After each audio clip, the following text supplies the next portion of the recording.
Good evening, folks, and welcome to Alien Addict on this fine and demonic evening, because it is a demonic evening tonight, because we are going to be talking a little bit about those things that go bump in the night. But speaking of bumps, bump one and bump two. Boys, Hey, how buddy. the devil are you? Oh, you've been practicing that, haven't you? He has. Oh, He's yeah, been it's- waiting for that. He thought that up, and he's like, "This is the time." It's off the cuff. Sure. So David, like last couple of weeks ago, you spoke to me about Bill Vale, Mhm. this fella here, and you said we should do a show about him. Mhm. And you know the guy, I mean, through kind like of. digital, yeah. Digital, like we've yeah. never talked online, yeah. And I talked to him and about coming on the show and telling his story, and we've gone back and forth now about it for 7 months, maybe 8 months. And I asked him again as a reminder. I was like, "Hey," and he's like, "Due to reasons," he's like, I'm just not doing it anymore. But the lovely woman who helped me write my book, Monica Miller, she would be perfect to have on. She wrote the book with him, and that book, I own 3 copies. They're signed. Recommend you get it. It's very interesting. Yeah, I don't want to take too much for her because I believe she's waiting, right? She is indeed. Let's bring Monica on. Monica, welcome to the show. All right, thank you for having me. I appreciate it. And before we even get started, people, because I do want to say this, because people they sometimes skip through the bit at the beginning. It is in the description, people. The book is in the description, so go check out the link after the show. Thank The you. story is a little bit, as we say in the UK. I don't know if you say that in America. Hair raising. Hair raising, we do have that term. Yeah. Yep. Yeah. Gave me the goose pimples. Monica, could you recap that for us as briefly or swiftly? The story itself? Sure. What prompted the writing of this book? Okay. I actually saw Bill's story on Paranormal Witness on the show called The Visitors back in 2013. And I used to enjoy watching the paranormal shows. But for some reason, that particular story really touched me. It affected what he went through really seemed to affect me. So I reached out to him through Facebook and to connect. And my goal was simply just to give him something to help him through his sleepless nights. And the only thing that I thought I could do was, at the time, I had written 2 historical romance books, and I sent them to him, and he actually enjoyed them very much. And so we started back and forth, just talking whenever we could. And after he read my books, he said, "If anyone is ever going to write my story, it's going to be you." And so for years, we talked about me writing his story, but our schedules never meshed for quite a few years until about 1.5 years ago. So then we finally got down and started working on this book. Fantastic. For those who don't know, what is the book about?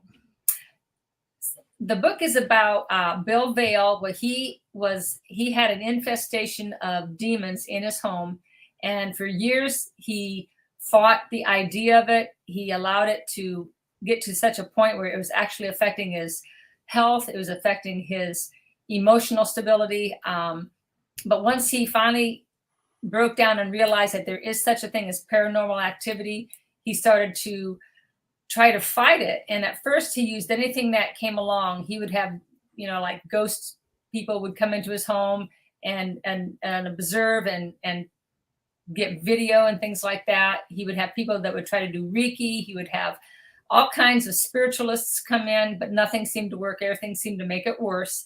And it wasn't until he finally realized that the only way he was going to get rid of this was through Jesus Christ, that he actually, and then he started studying the demonic, he studied them like a warfare person, where how they did their tactics, and he learned what their tactics were.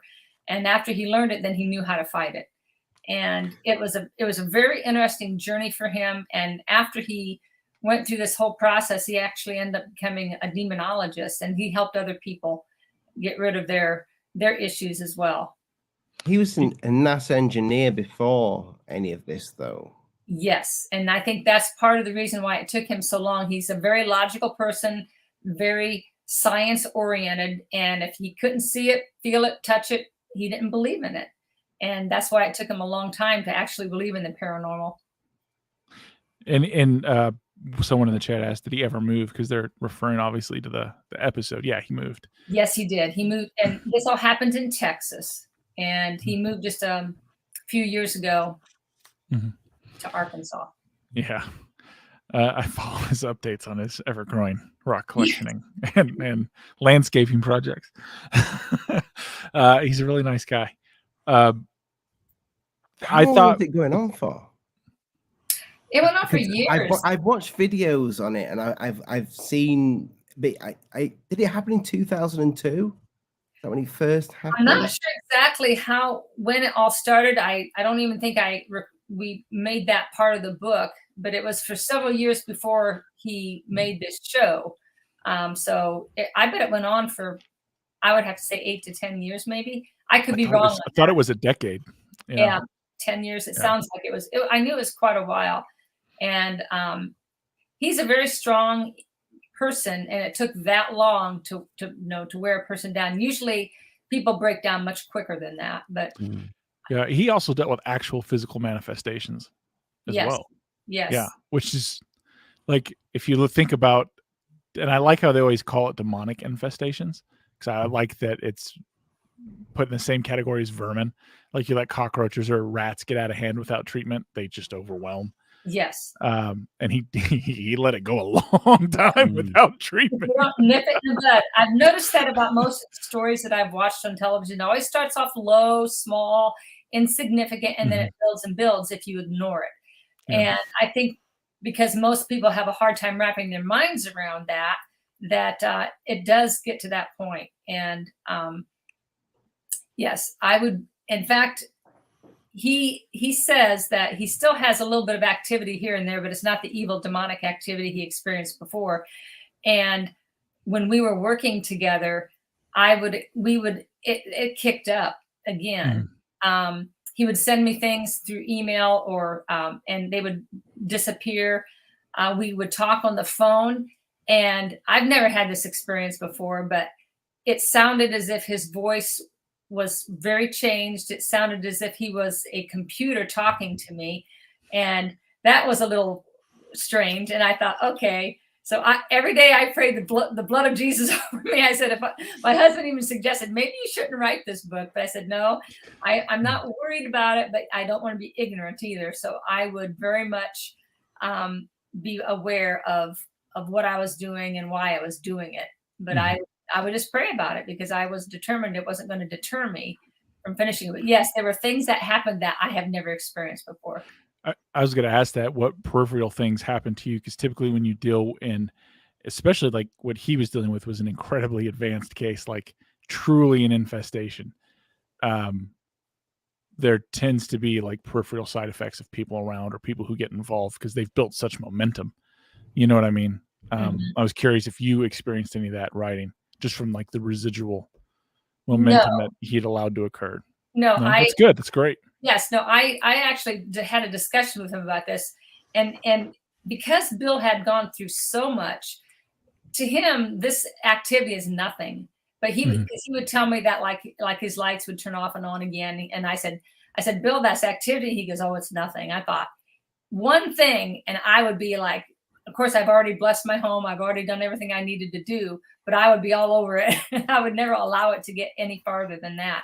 The only things I experienced was when I was either working with him on the computer or on the phone.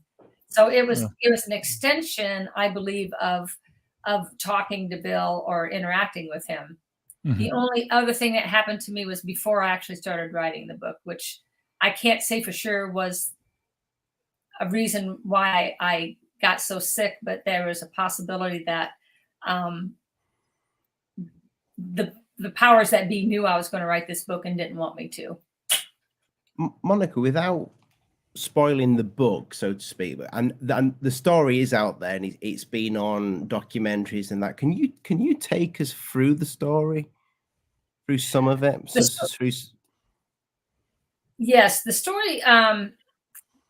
When the activity began, it began when he moved into this new home, and as I talk about in the book, I start the reader off with an activity that was far advanced into his activities, where it got to the point where his bed was shaking, and it really shook him up and that type of thing. And even then, he still tried to deny it. But what had happened was that he was getting new jobs in his life, and one of the jobs that he had was to go and try to sell water filtration systems, and that would require him to go into people's homes and show these filtration systems. And he figured out later, years later, that this is where it all probably came from, although he can't say 100%, was that he would go up to this house, and when he knocked on the door, he could hear a lot of screaming and yelling on the other side. And what he believes, when they opened up the door very briefly, he saw what looked like an exorcism was going on. And at that moment, what I believe is that this entity that was being kicked out of these people followed him home and then began in his house. And again, he just ignored it for a long time. But the book just kind of goes through his experiences. It highlights, it doesn't begin to scratch the surface of everything he went through, but it highlights the major events and then how he was able to learn to combat that activity. And gives a bit of a recipe for steps to follow for an individual to do it as well. Yes, and then he does do that. He gives specificity with certain prayers, how you prepare yourself, what you can and cannot do. He warns you about things that to watch for. But it's a very hopeful book because he believes even more than I do that the demons can't hurt you. They can only scare you and touch you and things like that. They can hurt you through other people, obviously, if someone becomes possessed, and then they can hurt you. However, I think that they do have a lot more influence. I think that they can make people sick. I think that people can die from those things if you're not careful. Yeah. So. In my conversations with him, I thought it was interesting because he put a lot of stock in the Catholic method, specifically the Catholic method. Yes. And I thought to myself, I was like, well, he's an engineer. They have a prescribed, like that has to give him comfort and allows him to rest his faith in something. Well, yes. Yeah. And they're probably the most well-known for exorcisms. They were probably from the earliest church that recognized that. You know, we can debate about whether modern day activities are always actual, you know, but the Catholic Church does go through extensive methods to weed out anything but the demonic. So, yeah. Was he an atheist before? Sorry, Dave. Was he an atheist before this? No, I think he believed in God. He said he always believed in God and Jesus Christ, but he just did not, I don't think he was deep into the knowledge of the spirit aspects of his faith. You know, the angels and the demons. I don't think he really paid much attention to that. That wasn't really a part of his life before. It's interesting because I have a few friends, and one of my friends is a former chemical engineer, and we went to a ghost haunted place. Crazy activity at this place. There's no way you don't see something, right?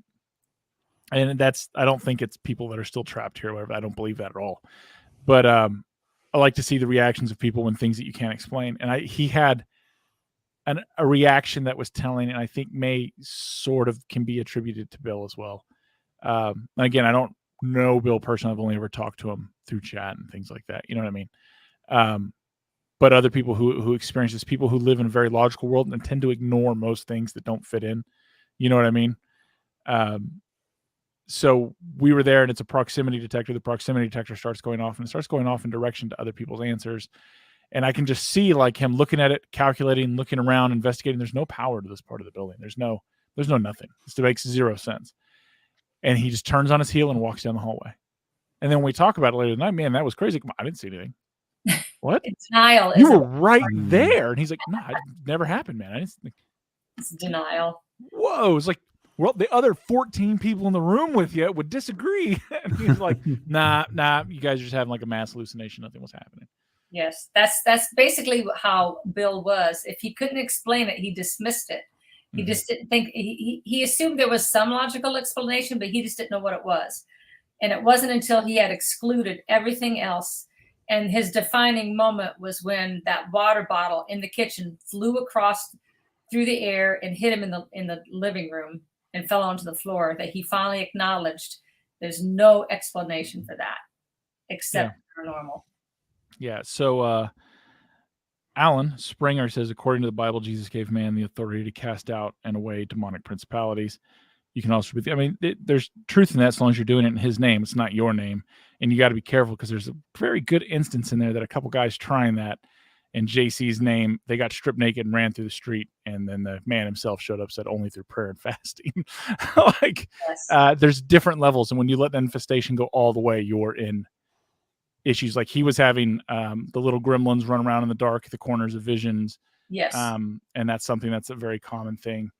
And that's more common you see in, like, you go into someone's house and it's wrecked and he's never strike me. I mean, I think he probably has a lot of collections, but he doesn't strike me as someone who would be cluttered and or unorganized. Again, I don't know. I've never been to his house and seen it. But like the reason that story spoke to me so much is I've had different level of involvements with these types of things, and that's a different conversation. But when I hear rings of truth like that you wouldn't know, and people wouldn't know that, you know what I mean? Like that's not a, people like, oh, well, she was doing this. It sounds like she was having a seizure, or, she sounds like that. Or he's like, I just keep seeing these things out of the corner of my eye. And they're like, well, what do they look like? They're small and they move fast. Like, oh, really? Tell me more. Like, yes. You have a real problem. you have an actual problem. These other people know they need lithium. What's going on? So that's what fascinated me with his story. Yes, it was very interesting that you mentioned that, because there was an actual time where he had his brother and sister-in-law over for dinner, and he actually could see something out of the corner of his eye. And so he had his brother sit in his chair without saying anything to him what it was, and instructed him, just watch the TV, but just be aware. And he would see something on the side of his eye. And then his sister-in-law, all three of them saw something. And then they would get up and look around the house. Well, anyway, when they got back done looking, they couldn't find anything. They said, you draw what you think you saw, I'll draw what I think. And all the images were very similar. Mm-hmm. So that was in a situation where no one had dirtied the water with saying what it was they saw. They just drew it, and they all drew the same thing, and they all described it the same way. So that was very telling. And like you say, that they experienced the same thing. Yeah. And the other notes of his story that's what drew me to it. And I kind of looked him out, and then we had he's a very interesting guy to converse with. These things have been drawn throughout history, though, haven't they? Like for a long time, like it's sitting on people's chests. I've seen that classic picture, the picture of it curled in the hallway of that old house. There's loads of paintings with these weird tiny creatures that are in the back, kind of in the background of the painting. What were we going to say, Lee? Sorry, I was just going to say the thing that he kept seeing, like in the corner of his eye. Did he come to the conclusion that was the entity, or was that something the entity was making him see? No, those entities that he calls them imps. He said those imps were basically the pawns of the darker forces, the more powerful forces that were in his home. The main just minions to torment. Yeah, they were there to do the bidding of this more powerful entity. He called him Hat Man, or the Dark Man. He believed was the one that was controlling all these other things. So, and he comes to that conclusion. Again, it's through a progression of his experiences and what happens when this greater entity reveals himself. And that's where the real danger to his life came, was through this entity trying to control another person to harm Bill. And the true scientist and engineer in him through observation and record. That's what I find so interesting about him. I was looking today on this case, and I came across an article that somebody was saying that Insidious, the first film, the creature that is in the corner of the room pointing at the bed when the little boy is ill, that they took the inspiration from Bill's story. I don't know if that is true or not, but somebody said that creature, because those little things, like Lee said, are those just the minions, that Imps, the little workers, yes. or whatever. But the bigger thing that's there is, did you say Hat Man? Yes, he called him Hat Man because when he actually saw this entity, it was very tall. It looked like it had a trench coat on and a fedora type hat. And so he titled him Hat Man.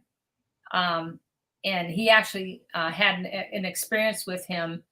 But the other person in his life at the time, or that he was friends with, had many more interactions and actually became controlled by this entity. And it became very dangerous for Bill. I will say that. And he's lucky, I think, that he didn't get himself killed. So I think there's a lot more to allowing these things to grow, because then you're dealing with something that can harm you. Yeah, they can build up steam. The Hat Man story's been a thing all over the world, hasn't it? The creature is turned up in people's dreams and stuff like that. It's it's really strange. Yeah, I've not done a lot of in-depth study on that. I'm afraid it would take me down a dark hole if I got too much into it. But I get that. Yeah, the Hat Man and the Smiling Man seems to be the same entity, and that's something that seems to just like invade people's dreams, over the years. I think that's where the inspiration for Freddy Krueger came from, was the Hat Man, the Smiling Man. Really? Yeah, I can see that. Because I would say that fedora was very close to, the image that the show gave you. I mean, they actually put a face to it, I believe, but Bill said there was no face, and he was trying to make them be as accurate as possible. And he had actually turned them down 2 or 3 times because he felt they would sensationalize his story. But he said they actually did a pretty good job of keeping strictly to the facts. Yeah. They embellished it a little bit. It's TV. For TV, yes. Yeah, I thought the interesting thing too that he walked in on, I've thought a lot about that. I haven't got a chance to really clarify with him. And other times when I've clarified with him, again, as you know, he's a very logical guy. So sometimes when you're trying to move on the periphery of things that kind of don't go with logic, it's a difficult conversation to have. I still like him though. I like him. But I thought that it sounded more like a Gullah work situation or like a Santeria situation, because in those instances, it's not banishment or cast out, it's a transference. I see. But and there's usually a target. Yeah. Yeah. And I think they made that implication in the show. Yeah, I thought they did a good job of that. They did, yes, that they had actually asked Bill to show up at the door at a specific time. He had to be there, and that's when this was going on. It was too coincidental. Who in their right mind would have someone come over if they were dealing with their own issues of the demonic? And just open the door and come on in at exactly and this they time. only opened it a few inches and said, some things. And it sounds to me like, yes, I felt that was where it began. Yeah. He won't say 1,000%, but I think that makes the most logical sense to me. I think it's also too difficult for him to like wrap his head around. Yes, I think it's very hard.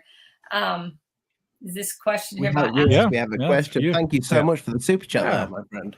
I don't believe he had a real Catholic exorcism. I think he had pastors in his home. I don't believe if he did have if I remember correctly, he may have had one priest, but it didn't work.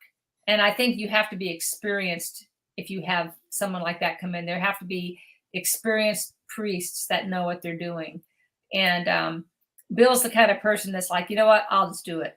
And he's a big believer that nobody else can get rid of it like the owner of the home, because you have the most authority over your own home spiritually.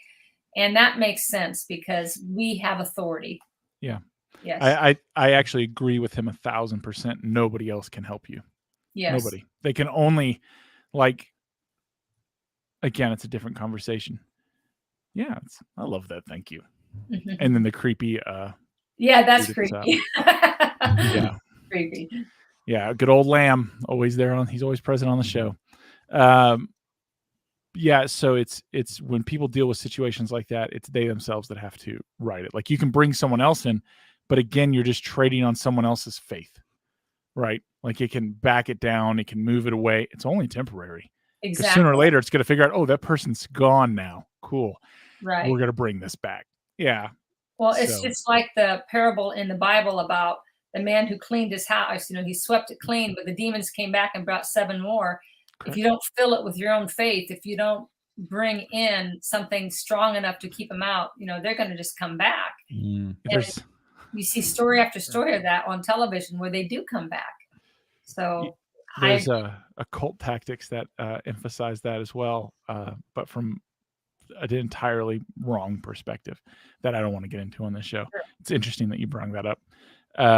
Yeah, I know. He and I've talked about that. I agree with. I think he's 100%. I think how he eventually came to that conclusion makes sense. That's how he came to it. Again, he's an interesting cat.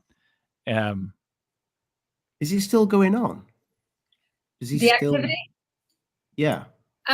He has told me that they have mild, what he calls poltergeist activity. In my mind, that's still activity. I would be decreeing and declaring over my home like crazy if that were the case for myself. It doesn't seem to bother him because he's gone through so much more evil situations that doesn't seem to bother him. I would not want any activity in my home. I mean, if I had an actual dream, I should have brought my how I wrote it down, where it was very similar to what happened to him, only I dreamt it and I woke up and I went back to sleep and I dreamt the exact same thing again, which was like a little, almost like a, remember the old Weebles Wobble, but they don't fall down toys? Correct. Back years ago? I dreamt that there was like a 3-foot high toy that was facing what I call my writing room. I have a glorified closet where I keep a lot of my books and things. I don't actually write in there, but when I do my writing workshops, I keep all that material in there. And I actually was sitting in the living room recliner sleeping because I couldn't sleep that night. And so I was sleeping and I was sitting right beside that door. And in my dream, I was sitting right exactly where I was. That thing was ignoring me and focusing on my writing room. And the second time I dreamt it, it glided right into that room. And so to me, the only thing I could think of is that it was trying to, if there was such a thing, trying to harass me or scare me into not finishing the book, because I was still working on it. But other than that, I've not had anything as far as in my home, or I would be out with the olive oil and blessing it and decreeing and declaring all over the place if I ever had anything like that. But for Bill, he still has some activity. And I think he always will. Yeah. And maybe because he's at a high level of spiritual warfare, there's always going to be entities trying to war with him. I think Bill got something very specific transferred to him, and he'll always live with it, even though it was never his burden to bear. Right. And that's, again, a different show to get into. But it just would an exorcism work on something like that? I mean, no, that's why I think it was a transference. It was like passing of a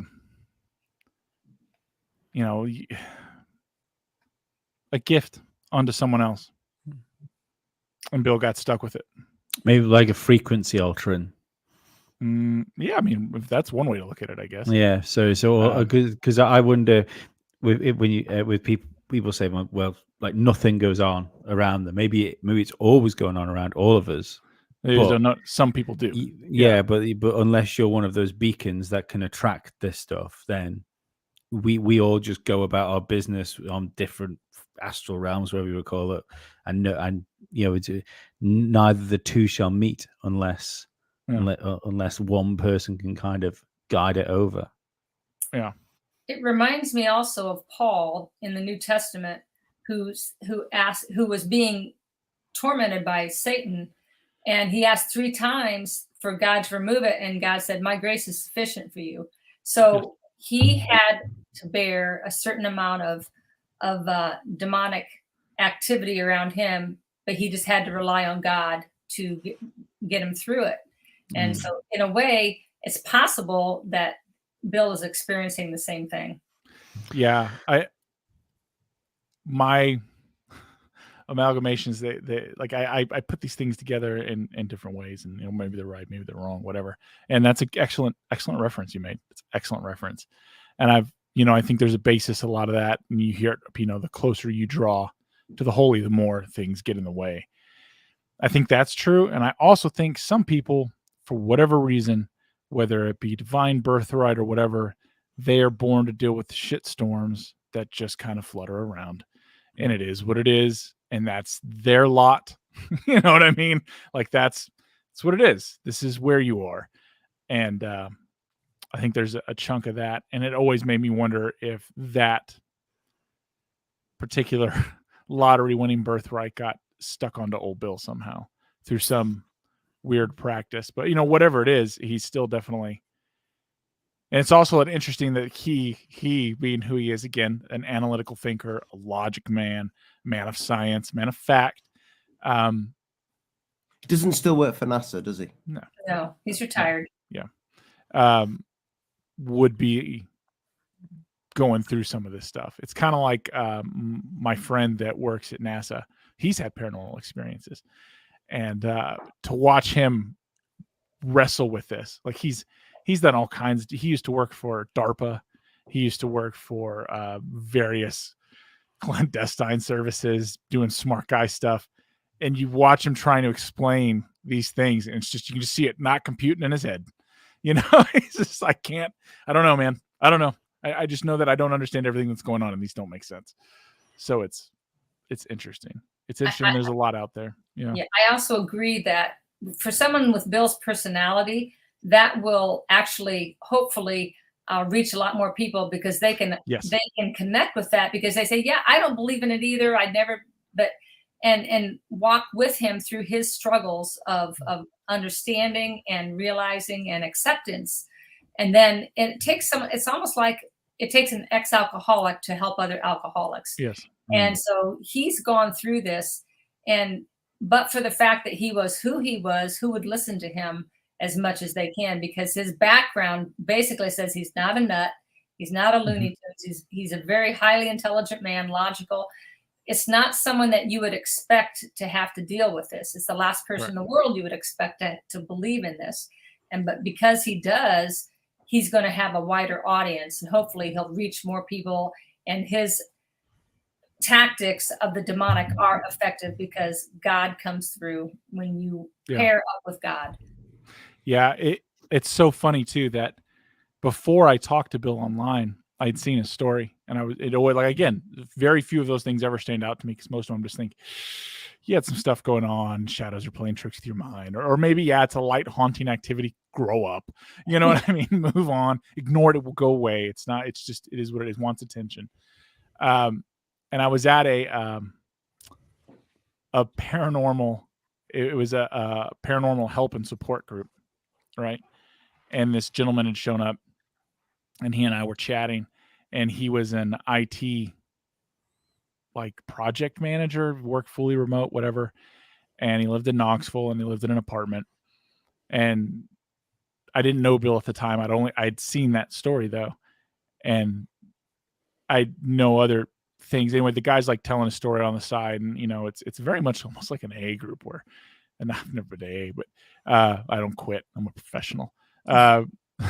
Where people like stand up and they introduce themselves and they talk about what they're going on. And you're talking about things for a lot of people, a lot of normal people that are so outside of reality that they don't have anyone to talk to. They're like, listen, I'm not crazy. You know what I mean? Like I've come to this, I'm not crazy, but I saw this. I I don't know what to do about it. I don't know who to talk. I don't have anyone to talk to. I can't talk to my family. Everyone thinks I'm nuts. Yes. You know, I don't know what to do. And that's what this group was. It was very interesting. And somehow this guy got an invite. I don't know how. People always needed to be there, kind of found their way there. It was always that sort of thing. And the other people had a lot of things in common that this guy didn't have any. And he moved into an apartment at like, Seams. That's right. Dave's not nice. Not nice at all. But so he had moved into this apartment and he had started seeing activity, and it was always the same thing. It was little creatures moving from left to right from his kitchen into like a closet door. And they were just like jumping, like not to do anything here, but like he said they would see him and just disregard him and continue. Like this was a path somewhere and he just happened to be in the middle. And I was like, all right, well, okay, things happen. And he's like, yeah, but I thought it was weird. So I started trying to put things in their way. He's like, and then I thought maybe it's something spiritual. So he started stacking Bibles in the way. And he's like, that stopped it. Wow. He's like, and then things got crazy. Lights started blowing. All the electronics started going out in his house. His girlfriend started having like these emotional freakouts and panic. Like he wasn't even talking to her anymore. And he's just like, I don't know what's going on. And it was a major thing that just started spinning out of control. And then he started hearing like children's laughter at night. And then like it just continued to escalate. Nothing to him. He wasn't, and it wasn't a bad dream. He was hearing things of the night. He was seeing things go on. Right. And so he moved the bookshelf with all the Bibles and stuff on it, and everything started to slow down and go away. And then he ended up moving out of the apartment. And that was honestly the end of his story. Like that girlfriend had left him, things had happened, whatever. And he came into the group. He's like, I've never been able to reconcile that. It happened like 3 years prior to him showing up. And he's like, it still haunts me.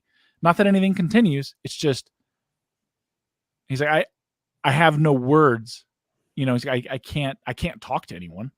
So he came there and talked, and he came 2 or 3 times. And then he said he felt better and didn't come back again. But it was very strange. It was very strange. And I don't know. It's the only other hyper logical person that I know that's gone through something. Now, granted, it didn't attach and or follow him. It just got furious that he got in the way of whatever it was doing. Right. Yeah.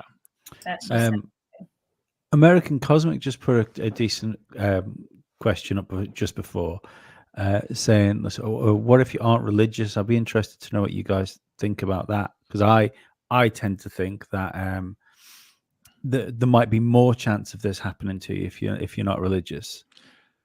I would think that there's less. Do you think? Yeah, you're not in the fight. I'd have thought that if you don't got yourself if you don't have some sort of religion in you, then it kind of leaves a hole, like a void that something else will try and fill. But why would it? My question to that is, so the thing is, like, it wants the destruction, separation, and isolation of people. That is what I believe in my heart. It wants to tear down, destroy, kill, break, maim, hurt people with no faith who live alone, or yeah. I'll leave with the excellent thank you.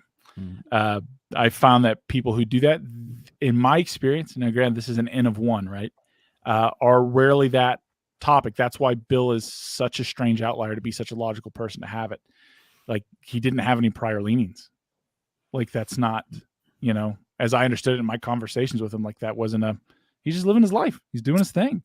I might have an explanation. I think there's more. It's a 2-pronged approach that the demonic can approach people. They can either approach them the way that they try to tear down, Christ believing people, or they can fill that void that you spoke of, Lee, by getting them drawn into the occult, into the witchcraft, into those things. They still experience the demonic. I've read a lot of stories of people who got involved in witchcraft, and then they started being persecuted by the demonic and things like that. So there is more than one approach. I mean, if you have no Christ in you, you tend to want to look for something spiritual. And for a lot of people, they think the occult is it.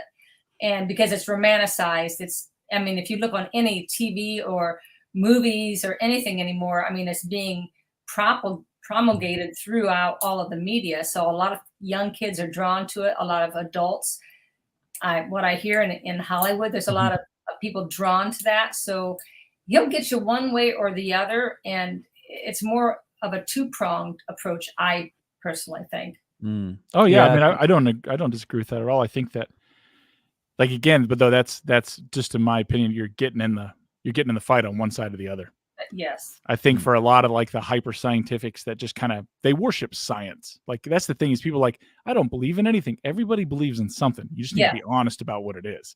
I agree. Everybody has something that they worship. You just should be honest with yourself about what it is. It could be self, it could be money, it could be I think that's like fundamental to the human condition, that we are essentially built to worship something. And it's I was never like hyper religious when I was younger. I've become increasingly more religious as I've got older, and me personally, I think you can just, if you look at Western society, I think you can see a crumbling in it as the like religious foundations have fallen away. In the UK, it's like there's nowhere near the same sort of religious backbone as the US has. That seems to have gone like years ago, and you can see the issues that society are having around it.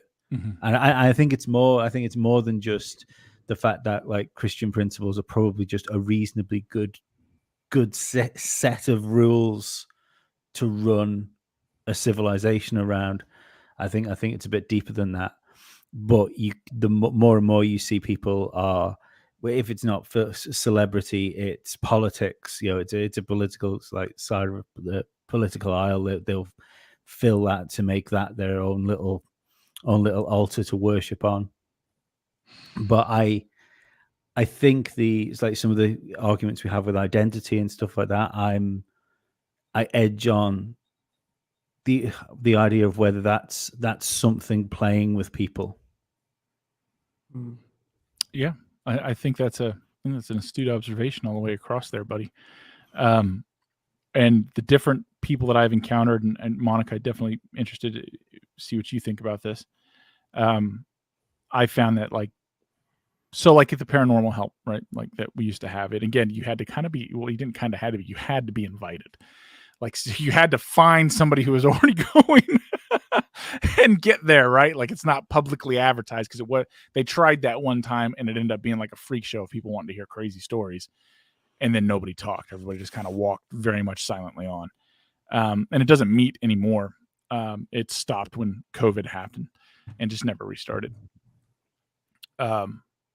But we had a couple people that had come that were heavily into the occult, and they were having things happen. And they're like, their whole thing was, I can't get it to stop. It won't listen to me. And everyone in the group had said the same thing. It's like, because you're on the wrong side. It's not going to listen to you. Like, you've totally let it in. You've invited it. You have willed this to happen.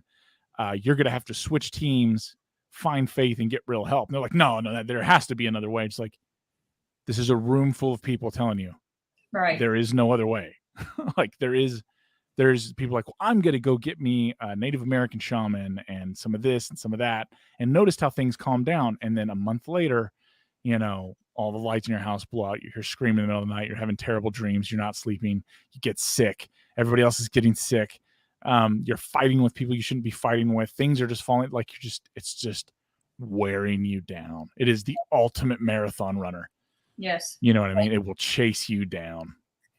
People have to realize that I believe that God created the world with a set of rules that even Satan has to follow, which have to do with granting permission and having authority. And we are tricked often into granting permission for them to come into our lives, whether it's playing with a Ouija board or whatever.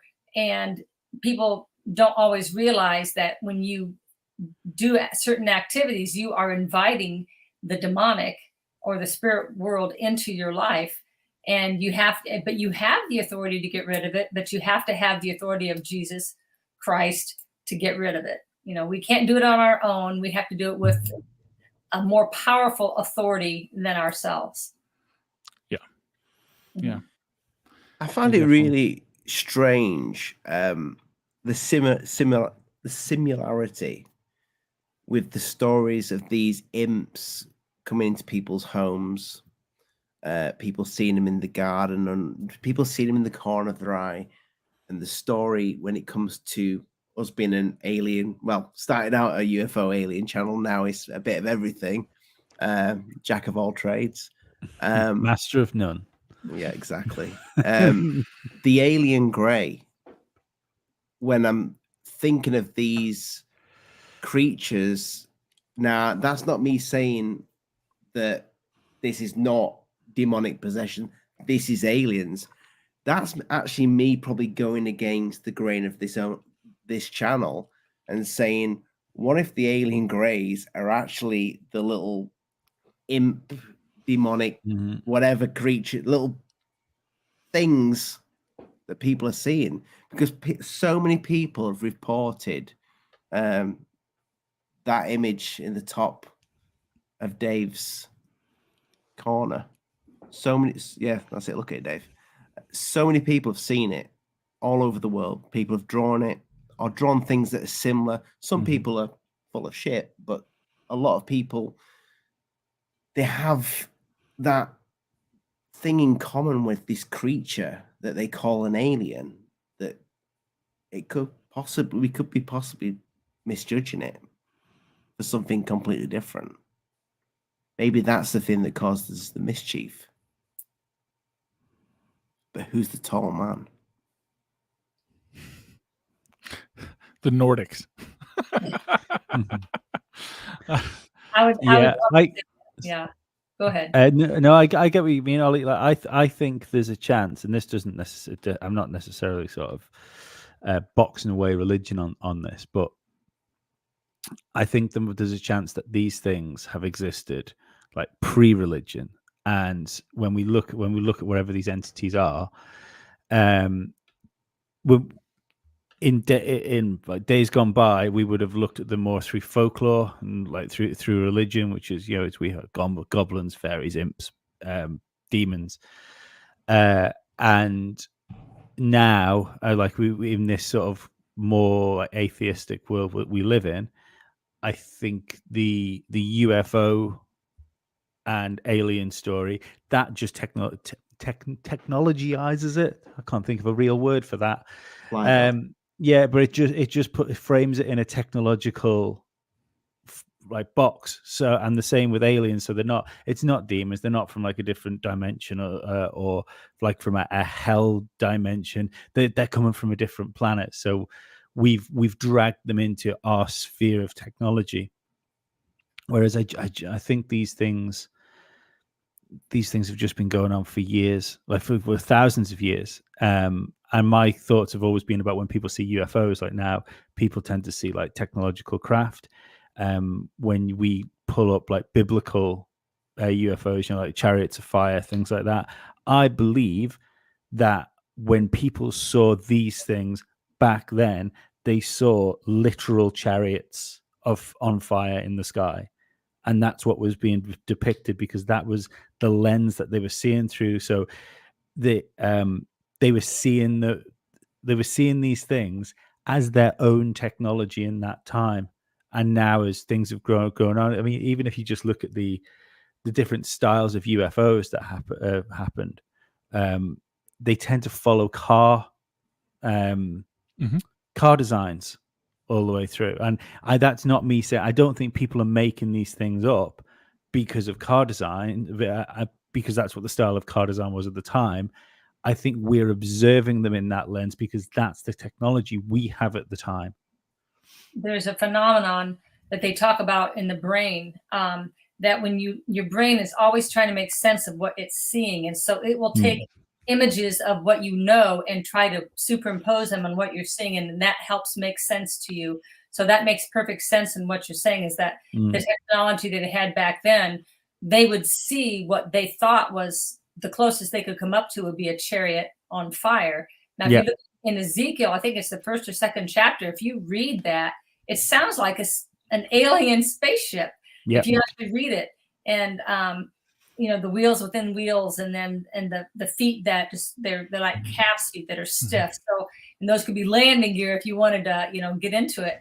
So I think that's exactly what it is. We're superimposing what we know on top of what we're seeing because we can't make sense of what it is. And that's our brain will actually make it look like that. It's like looking at a cloud and you can see certain images, but you have to really force it sometimes. But then your brain will kick in and that's what you actually see, whether it's that shape or not. So I think there's some of that going on. Well, I know I've mentioned on this channel before when we've talked about this sort of stuff, but apparently when America was discovered and the landing crews landed on the beach, the natives that greeted the landing crews, they couldn't see the galleons at sea until they were explained to them, because the idea of this like massive floating ship was so out of the realms of their reality that they saw it and their brain couldn't recognize it, couldn't decode what was coming back into their eyes essentially, and they didn't see them until someone said, no, that's where we came in, not just these small boats. That makes sense. Monica, did so I know Bill heard voices down the phone. Did he hear? Am I right by saying that he heard that with his brother witnessed that too? He had several experiences. One was when he was talking to a technician friend of his that they could hear a growling. At one time, it sounded as if it was a lost language, like maybe you'd hear in biblical times. And he said it was definitely not a friendly. It was like it was very angry and like it would be like cursing them. But he didn't know what they were saying. It was a language he never heard, but he assumed it was some kind of an ancient language. And then there were other times where he would hear different voices, but they often couldn't even record them, even though they tried. One time they were able to record it. So there were different voices. His phone sometimes would call people when he wasn't even on it. There is a record. That's what I was going to ask. So there is a recording out there. He has some, yes. And he also has some pictures. He got a picture of a handprint in the dust that was too small to be a human handprint. He would put his hand next to it. We didn't put a lot in the book just because of the cost of it, but he has pictures, and you'll have to have him show you some of them sometime. And he has some recordings. I'd love to see them. Yeah, he has some recordings as well. Now, because my hearing isn't the best, when he would give me the recordings, I'd have a hard time discerning what he could hear, but they could hear voices in the recordings and things like that. We won't be listening to the recording or playing it. Yeah, that's fine. Nothing good will come of that. Yes. No, yeah, it's fascinating. It's very interesting. The topic in general is very interesting, and judging by all the people we have currently watching the live show, they think so too. Yeah. That's the weird thing with an alien channel, that people still want to listen to the stuff let's face it, it's very religious. If you're going to talk about demons, you've got to consider the good. Yes. And I always thought like cases like this and some other ones I've unfortunately been aware of, always highlight like the darkest depth of just like, whoa, there has to be something on the far other side. Has to be. You know what I mean? That's what I've always taken away. You come out on that other side. Granted, I found it odd that not everyone takes that approach, especially people who go through it, which always kind of blows my mind. But, is what it is. Everyone has their own unique thought process. But yeah, I think it's interesting too that this many people would be on an alien channel. It'll be interesting to see what the final numbers are in a week or two. 666,000. Well, I don't know. We can take that. That's fine. We can unlike it ourselves, so we'll make it work. Monica, the book next to this one or that's the book. But yes, the one before this one here. This one is this the one that Bill read that got him into? No, he read actually these two books. My Right. first two were historical romances, Threads of Betrayal, and then Winds of Betrayal. These are they're very thick books, and he would read these at night. But he did help me when I was wanting to write stories about people who had real spiritual experiences that changed their lives. One of the ladies that he helped get rid of a demonic infestation in her home, she's in my book, her story, and it was actually titled Spiritual Warfare. And he was instrumental in helping her get rid of her entity. And so she actually verified his story as well. She wrote part of the foreword of his book to say, yes, this is exactly what happened to me. And his system does get rid of these demonic entities. So it does work, but you have to be willing. And it's not so much whether you want to believe in God or not. You have to accept that if there's spiritual beings out there, you're going to have good and evil. And you're not going to get rid of the bad without tapping into the good. Yeah. So if one was very skeptical with all of this, but they think something might be happening in their home, what sort of signs should they look? What are the first telltale signs would you say they should look out for? Always asking for himself.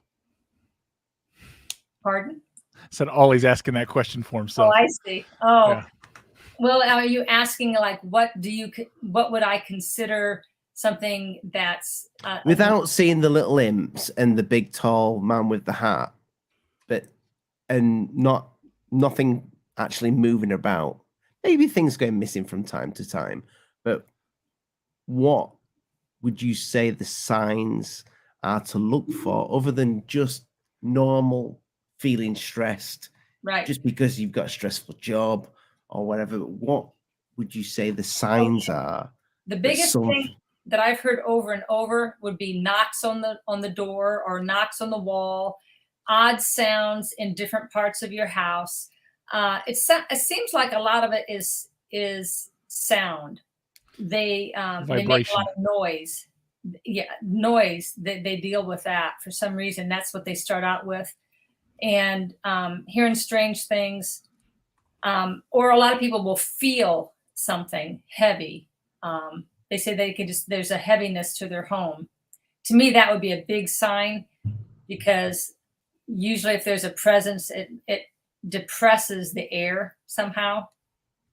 Sometimes electrical things go off and on. It seems like I hear a lot of people have issues with either their lights or their television going off and on, things like that.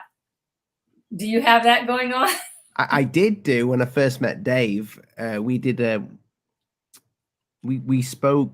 Did we? We did it. Well, yeah. When I first met Dave, me and him spoke for a while, and we spoke about some stuff. And I had weird stuff going on in my house for literally a week after. And I think that might have been the turning point. That might have been the thing that made me believe more in this kind of thing. And that was kind of where the channel took a change, because I realized that it's more than just nuts and bolts. There's something to this paranormal. It definitely exists. There was something trying to stop Ollie and I from talking. I had a weird thing before we started this evening. It doesn't sound weird, but I always leave everything in this room. Like it's always the same, because I lose things really easily. So anything I need to do podcast stuff stays on my big work table here. And this remote I have to control the LEDs in the room. This always stays on the table right in front of me. And tonight when I was setting up to do it, I couldn't find it. So these stupid light things were just doing the disco flash thing before I set them on a color. I spent 2 hours searching this room. I was on the ground with my torch, thinking that it fell on the floor. I was in all the cupboards. I moved everything back off the desk, everything on the desk, thinking I put something on top of it. And then 5 minutes before Dave messaged me to say he was ready to come on, I found that sitting right there, right in front of me. I like to. It really freaked me out a bit, if I'm perfectly honest, because it was. There's just no way. There is no way I didn't see that sat on the table. You know, yeah, I don't know, but it was just a strange little thing that happened before having a conversation like this. I had a stream of nightmares before this show. Mm-hmm. Yeah. Wow. Yeah. But whatever. Have the show anyway. Mm-hmm. Yeah, we've done shows, Monica, on the paranormal. All three of us, in fact. We did one on Aleister Crowley. I think that's probably the one that was the most hard hitting, because like for literally, I would say at least a couple of days, I had nightmares. So Lee had nightmares. Dave had nightmares. To be fair, I have nightmares most of the time, though. So that's just right. Like if it's not that's unusual. Yeah. Did you find anything? Did you have like altered sleep and stuff when you were working on this stuff? Well, like I mentioned earlier, before I started working on the book, I probably had the most significant thing to prevent what I might consider preventing me from writing the book. Because Bill and I had talked for years about it, but I got really sick and ended up in the hospital with COVID pneumonia. And I had spoken to someone at church, just asking for them to pray for me. And one of the ladies at church, who's very spiritual, said that she actually had a vision, what she saw of Satan or a demonic trying to put a blanket covering my mouth and trying to suffocate me. She said that she felt that she was being told that there was an assignment out to suffocate me. And so she came to the hospital to pray over me. And as she did, she explained that to me and asked if she could lay hands on me and try to break it off. And as soon as she started praying that, I literally felt as if there was like a 10 or 15 pound weight came off my mouth and chest, which I never experienced in my life before. I would not have believed it had I not lived through that there was actually literally something came off my body. And so that was quite an experience for me. And I have had at least one strange dream that I mentioned, where this small 3-foot entity that looked like a weeble is trying to ignore me, but it was focused on my writing room as if it was saying, I'm going to interfere. That was the idea I got. It was trying to interfere with my writing. Those are the only things that I experienced outside of the strange phone calls with Bill, where his voice would sound very almost like a computer, like I was talking to a computer. It was very high pitched, very staccato, which is not how he speaks at all. But it was very strange. And we were going to hang up and try to call back when it suddenly stopped. So those were the things that I experienced. Do you put your illness down to any sort of meddling? Well, I felt like if the spirit world knew that I was about ready to write this book and didn't want me to write it because it's called Satanic Warfare, Tactics of the Demonic, if they don't want their tactics to be made known, I could see I came very close to dying. They almost intubated me. I was very, very sick for a long time. And I think they didn't think I was going to recover, but through the grace of God, a lot of people were praying for me. I made a complete recovery and I was very determined. So, but that would be the only thing I could think of. I can't say with certainty, but I would think that would be the thing that if he did anything, it was to try to keep me from writing the book. Because it wasn't until I got out of the hospital that I decided then I'm going to write it, because I was basically stuck to an oxygen machine for 8 months and I really couldn't go anywhere. So I told Bill, okay, let's do it.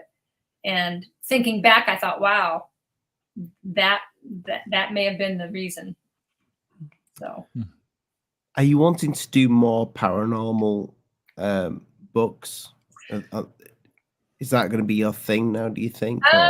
I'm writing a second spiritual experiences book right now, and they're not so much paranormal. They are spiritual. So people do have spiritual experiences. Some of my stories included angels. Some of my stories included, things that God had stepped in and intervened with people. So there's definitely the spiritual aspect of it, not necessarily the demonic, although I did write one story in my book about Michelle, which was Bill's friend, and what happened with her. So that was definitely along those lines. It just depends on what stories I run across. People who, I'd like to have a story that had an impact on their lives, but had a spiritual aspect, not necessarily demonic, but I'm not opposed to it. So that's when I finish the second book, I plan to finish the trilogy of my historical romances. But I think I will tend to go back to writing these shorter stories that have more spiritual impact. I think that's where my future is going to go. But with the paranormal stuff, you're always going to keep it factual and not just. Yeah, there'll be real stories. There'll be true stories, Right. not fiction. They need to be real. I have to believe that they're real. I have to believe that these stories will have a positive, if someone hears about this story, it's going to have a positive impact for someone. A lot of people have spiritual experiences, but they're not necessarily life-changing. And they're interesting to hear, but not necessarily something that someone could say, hey, that's me. I could do that, or I can be successful in that area. And they vary from people who've had sicknesses to, like I say, having a demonic in your home or an angel experience, things like that. So there's a variety. And I prefer to say spiritual rather than paranormal, because I think paranormal has a connotation to it it's more like ghosts and things like that, which I believe in the spiritual, but I don't necessarily attach the same titles to it. Yeah. We were so these two gentlemen, they actually came to the United States not too long ago, and we did we booked a haunted old jail to do like an investigation with fun toys and equipment and things like that. And the mood really changed once we got something that was kind of on the line with us, and then we asked it what it really was and what was the actual purpose, and then everything changed. And that's genuinely where without going too much into that and spoiling anything for the future release, it's definitely, I always think that question's interesting. You never see any of the other ghost hunter type-esque people ask that kind of thing. And some of the places have specific like writer agreements when you do it, if you're going to take footage, that you don't talk about and use specific words in association with their facility. It's very interesting. Oh yeah. Super common. We all signed one. Wow. Without giving to, well, I think I've mentioned before that I felt like I think it was the first thing that happened. I think it could, unless it was something with Lee, but when my shirt got pulled when we went into the ladies' cell, every now and again, and I'm probably just in my head. Like the other day, I was at work, and I felt the same spot of my shirt get pulled, and I don't know if it's in my head. She thought you were handsome. She just had to go home with you. Well, she got on the plane and everything. I mean, what else is she doing? She's hanging out in an abandoned jail. Like she's gonna be a dead woman of international exposure. I don't believe that, though. I don't believe that. I don't either. Somebody dies and they stay in that place. Yeah, I don't believe that either. I believe that maybe whatever they took with them to that place, the demons that they carried, or whatever it is they carried on their shoulder, may have stayed in that place. Right. But do you remember, Ollie, like when we were in that jail again? Not to, because hopefully we've got a small like documentary that's being put together with the stuff we recorded. We got enough. But one of the clips that's out now, because it turned up on your little live stream, so anyone can go back and look at that on the channel. But when me and Dave we were in one of the cells and we were picking up like spirit box, like contextual, like question answering spirit box recordings. It was really weird. It makes sense to the current situation. Yeah, I thought spirit boxes were nonsense until we did that. I thought it was just nonsense. But yeah, we got a couple of things on that which were really quite weird, and that definitely changed my mind. but we noticed that stuff stopped happening, like the little cat balls would stop flashing and stuff when Ollie came in. So things were going on in the cell with me, when me and Dave were. Ollie went to walk in, and I kind of shouted at Ollie, so I just go, "Get out of here!" Now, we both yelled at him. yeah. But This is what I was going to say, because something interesting happened on the spirit box when we sent Ollie away, and it was very much directed at me and Dave. But on the recording that Ollie was doing the live stream, if you go back and listen to it now, because it wasn't even us that picked it up, it was one of the people in the comments after the fact, and you can hear a voice in the background, like clearly audibly going, "Snakes." And I'm convinced, especially when you look at that with what it said to me and Dave as well on the spirit box, which I might as well say now. Ollie left the room, and the spirit box said "we team" to me and Dave when Ollie left the room.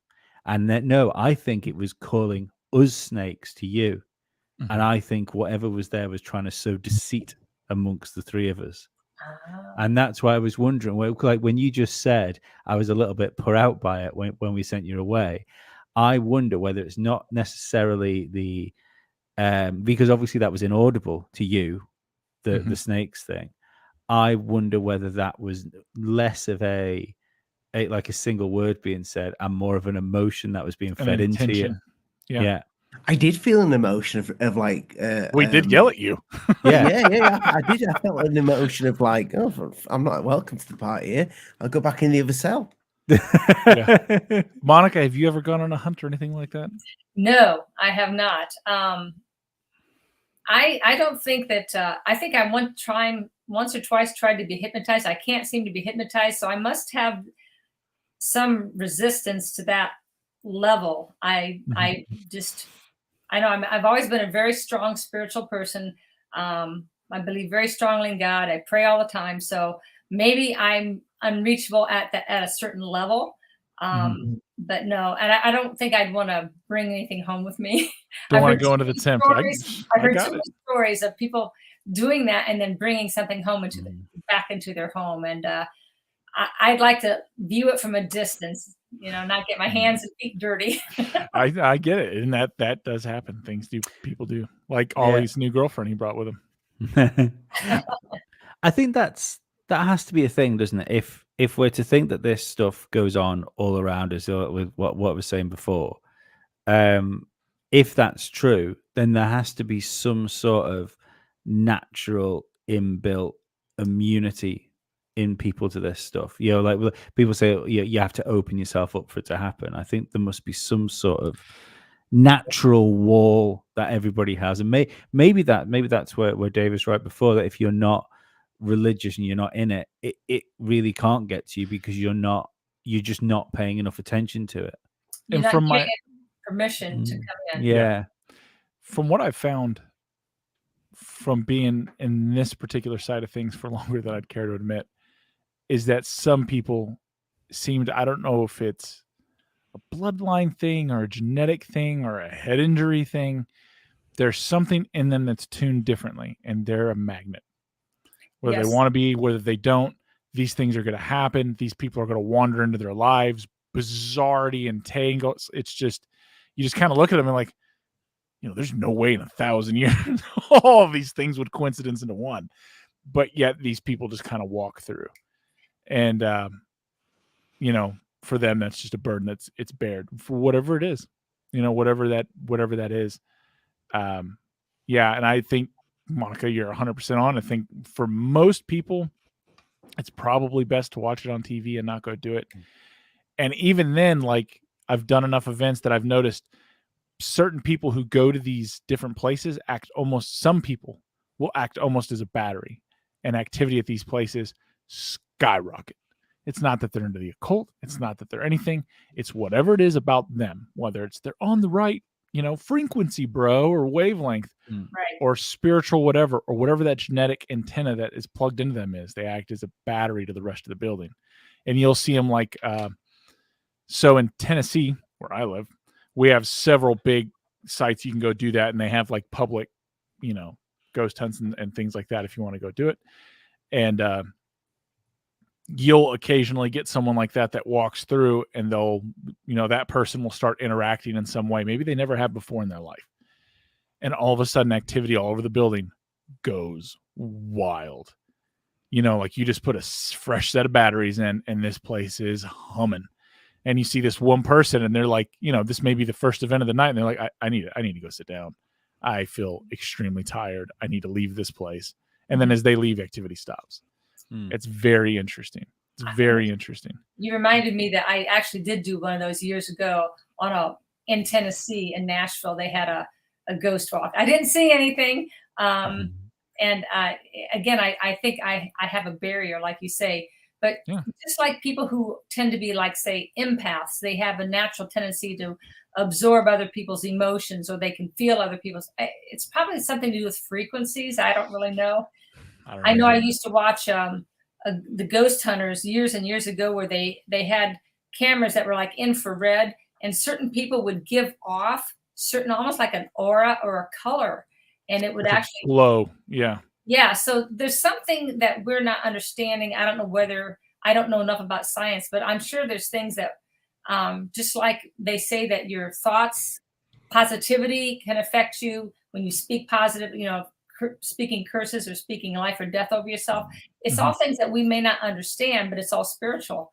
They talk about that in the Bible. You speak life or speak death over yourself. And I do believe in that. I do think that there's something to it. We just don't have a scientific, except for science has already proven that, say, for example, athletes, if they mentally envision themselves, say, hitting aces in tennis, they can improve their game by just mentally thinking it.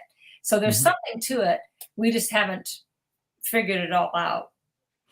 It makes me wonder if by not engaging with this stuff, it doesn't interact with you. It makes me wonder what else might not interact with you. Because like there's a yin and yang to everything. So if you keep yourself completely out of like the spiritual realm, there must be some positives that you miss as well. That may be. I mean, Is the juice worth the squeeze, though? Isn't it worth saying that? Essentially, there's nothing worthwhile is without struggle. There's always a risk or a cost to whatever you do, and there may be something to that. I think that maybe I've had a few spiritual experiences of myself on my own that are of the good kind, but they're not necessarily. I wasn't necessarily trying to tap into it, but I've had a few experiences in my life that I would consider spiritual. But there may be something to what you say, that you can shut yourself off from that aspect. I have a friend of mine who is very intuitive, and she gets a lot of things from God, but she did say that if she opens herself up to the good spiritual, she believed she would also see the evil spiritual too. So there must be something to that, that when you open yourself up to the spirit world, you can have the ability maybe to see both. And I don't want to see the bad unless I'm not going to be afraid. I've always said, God, I don't want to see it unless you can keep me from being afraid of them, and then I'm okay. I'll just yell at them. I like that. Back to the book, Monica. What point did Bill have the encounter with and how long do you know how long it took for him to have the encounter with the hooded man? Not hooded man, the man with the cat. That was towards the end. That was towards the end of all of his activity, when it was getting to the point where he knew he had to do something. And if you read the book, he has a cathartic moment where it tries to throw everything at him. He's hearing things, like he's hearing knocks on the wall. He's hearing, it sounds like dishes are crashing in every room, and he's running from room to room, and all these noises are just all at once happening to him. And he is actually literally screaming at this thing, saying, I'm not afraid of you anymore. Come on out. I dare you. And he's basically calling them out. So he had that moment where he was no longer afraid. He was angry. And that's where things began to change. So, but it was towards the end where that was probably, he said, one of the most scary things that he's ever had happened, because it came to him in the middle of the night when he was in bed. And of course, when you're asleep and you get awakened by something, it's terrifying. And then it comes within 2 or 3 feet of you. It's terrifying. So he never saw the face, though, did he? It was a shadow figure. it was like there was no face. You could see the outline. He described it as a 6 foot tall, and it looked like a man, and it looked like it had a trench coat on, and it had a hat. And when it moved, it didn't move like it was walking. It moved like it was being pulled, or it, glided across the floor, which is exactly what it was in my dream, where I saw this thing just gliding across the floor. There were no legs on that little thing I saw. So it was the same thing. And the strange thing about my dream is that I've never, ever in my life have had a dream where I was dreaming exactly where I was, and the room looked exactly like my living room. Usually the dreams are different. It's a different home. It might be your home, but it doesn't look like it.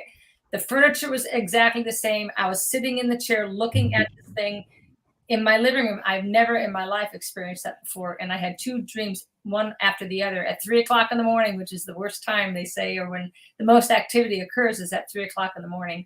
So I had this particular dream, and it was different than anything else. So it was almost as if it was a weak attempt to try to get me to stop what I was doing. So Yeah, scare you off. Yes.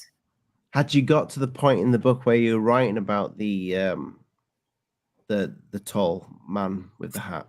I had already knew about him, and I had already, we go through several drafts. And so, yes, we went through several drafts. So I had gotten to it more than once, but I think we were getting towards the end of where we were going to get it ready for publishing, and I was still working on it. So it more than anything else, it just, I wasn't necessarily scared, but I was a little surprised and trying to figure out whether it was just my imagination or whether there's really something behind it. And that's the biggest thing. I don't want to make more of something than it really is. If it was just my imagination, okay, but it was just different than any other dream that I've had. And I woke up actually from the dream. I looked around. I said, okay, I'm in my living room. Went back to sleep and immediately had it again. Exactly the same thing. The only difference was I think I woke myself up the first dream because it was looking at my writing room, but it was staring at it like it was ignoring me and looking at that. And I woke up, but the second dream is exactly the same, except this time it moved. And even though I was telling it to stop, it went right through the door and into my writing room. And it gave me the inference that it was going to mess with my writing, or had something to do with my writing. That's what my takeaway from it. That I questioned myself. I don't want to make more of it than it really was. It could have been just my active imagination too. So, I can relate to those type of dreams though, where they just don't happen. Even if it is your own house, it looks different, and you may think you're in your own house, but if you look back at the dream, everything's different. Things are in different places. But to have a dream and it be exactly like your house, that's kind of lucid thing. Yes, and I was looking at this like I was sitting in the chair, which is exactly where I was. I was living. It was almost as if, I know my eyes were closed, but it was as if I almost had the feeling it really happened.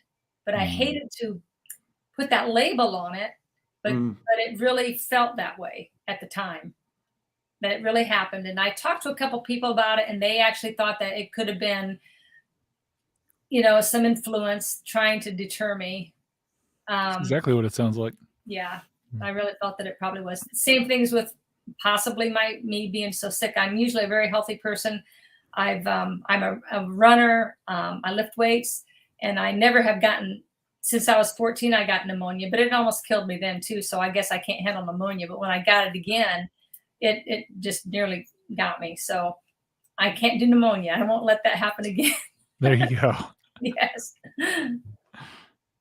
You personally, before, prior to this, growing up, have you ever had any sort of paranormal things happened to yourself that's got you? I have had, yes. Well, I mean, I don't consider them paranormal. I consider them spiritual because they were directly related to God.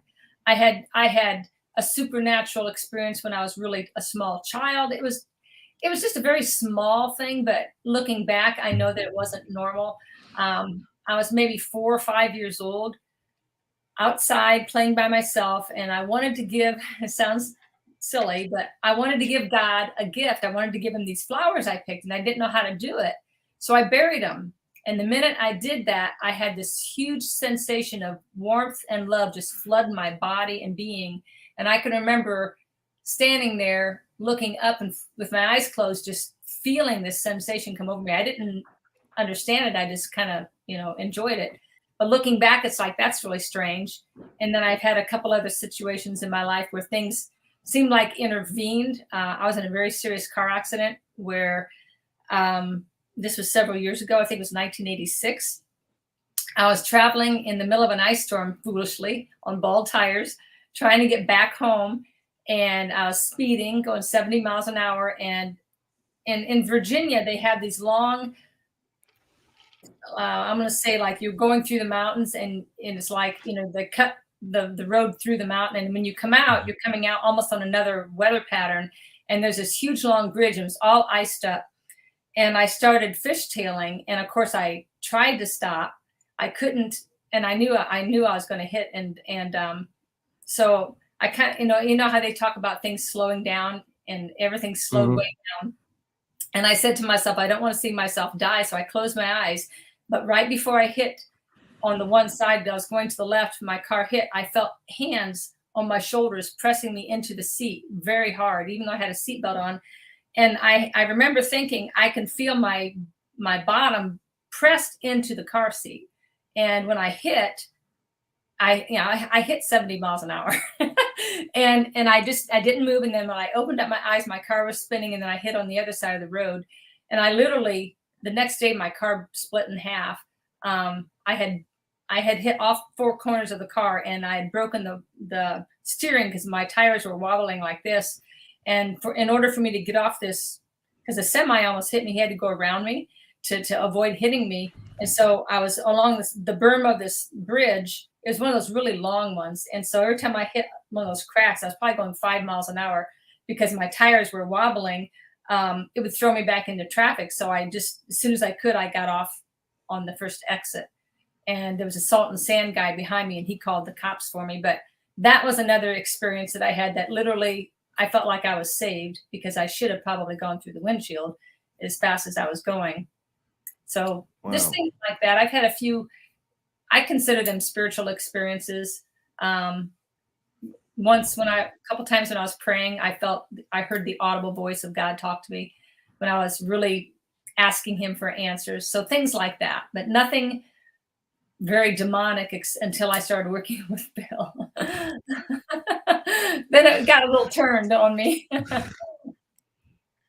So we've got the book. It is linked below for everybody to check it out, and the rest of your books. So we've put the website there. Thank you.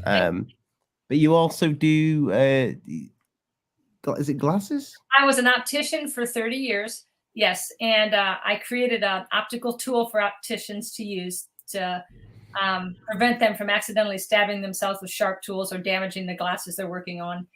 Because the tools that you have to use, you have to put a lot of pressure to remove and insert screws in glasses. And a lot of times you slip and you stab yourself. And it happens to everyone. Everyone gets stabbed when you work with sharp tools like that. And once I started using this at my work, I thought, man, I'm working faster. My spoilage rate went down to almost nothing, and I quit stabbing myself. And so I thought, well, maybe other people would enjoy it too. So it took me a few years to find a manufacturer and try to promote it, but yeah, you never know if it's going to go anywhere. That's awesome. I hope it does. I do too. So this book, you can buy the paperback, and can you also get a digital? Usually can these days. I'm trying to think I don't think Bill made it into an ebook that I'm aware of. So you can get it on Amazon. I think he just lowered the price, so you can get it on Amazon. And then I do, actually, once in a while I do book signings, and then sign my books while I'm at those different activity or events. So I have several that I send out. So if someone wants a signed copy, I guess I can do that for them. Awesome. Yeah. They can contact you on the link that I put in the Yes, description. they should be able to contact me through my website, the MonicaKoldykemiller.com or GlassesGripper.com. I have a way for them to contact me, and if they ask that, and we can correspond, and I can get that for them. That's awesome. That's awesome. Well, thank you so much for joining us. I can hear myself. So can I I. could do for a brief moment. That's Well, thank you weird. for having me. It was a real pleasure. You made me feel very good because I was very nervous to come on. You're Oh no, fantastic. you've been awesome. Oh, Yeah. thank You've been you. awesome. Yeah. Oh, thank you very much. Thanks for having me. Are you going to do an audio version of the book? Well, from my understanding, because I've looked into that before, they're very expensive to produce because you have to have all the equipment. You have to have a professional that reads it, and it can cost thousands of dollars. So probably not. It's just my wife will have to read this to me because I'm extremely dyslexic. It would take me hours, like literally hours and hours and hours, and then I'd have to probably read it about 3 times over until I understood it. Have her read it out loud to you because I write like a very, very photographically. It's almost like a movie, in your head. But it would be easy. It's like that, yes. Fab. So you co-wrote this, so a lot of it's literally kind of word for word, but you calmed Bill down a bit because he wanted to put a lot of his. Yes, it would have been that big. Yes, it would have been much bigger. Sorry, Bill, but he knows that we've had several discussions. They sent me all the information. I would rewrite it, send it back to him, and if he wanted to make some corrections and things like that, we argued a lot about commas. Believe it or not. I believe that. Yes, I believe that. But anyway, but they had great input, and without him giving me all that information, I couldn't have done it. I mean, I did get transcripts of the show, which helped me quite a bit with you trying to come up with dialogue, because you're not going to remember 10 or 15 years ago all the things that you said, but the video actually helped me, and I used a lot of the transcripts to write, some of the story. And that's where my ability comes in, is to be able to write a story. You don't actually start from the beginning. You start from the moment of crisis, and then you give background, and so that's the technical aspects of writing that he used me for. Fantastic. Well, I'm glad he did. That way we got to meet you and have this conversation. Yes, I really appreciate it. Thank you very much. And it's been a lot of fun. Yeah. Guys, thank you so much, everybody in the chat, for joining us live. Make sure if you liked this, send it out to a friend. And don't forget, is it Wednesday or is it Thursday? Because you keep saying Wednesday. Thursday. I keep saying Wednesday, and it's not Thursday. Yeah, we're Rockfin. We will be here at 8:30 and then over to Rockfin at 9. What are we going to be talking about? We're going to talk about when me and Ollie went to a shaman. That's good. That's going to be interesting. And if you want to support the show further, guys, you can do. Consider becoming a member. Consider becoming a Patreon. You've been a barrel of laughs. I'm going to freak you out again with the intro. Good night. God bless. Freaky. And mind the bugs don't bite.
That's the book. It's in the description, people.